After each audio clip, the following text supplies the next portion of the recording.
Hey guys, I'm Anna, and today I'm going to show you how to fix Cash App borrow option not showing up.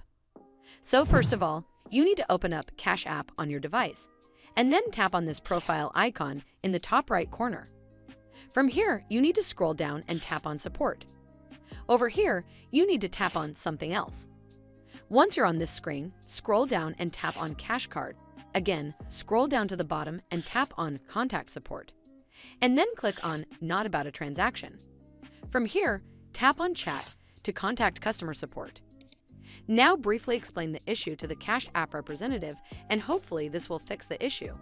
If it did, then make sure you give this video a super thanks by clicking on this heart icon to help support the channel. And don't forget to hit that subscribe button. We'll see you in the next one.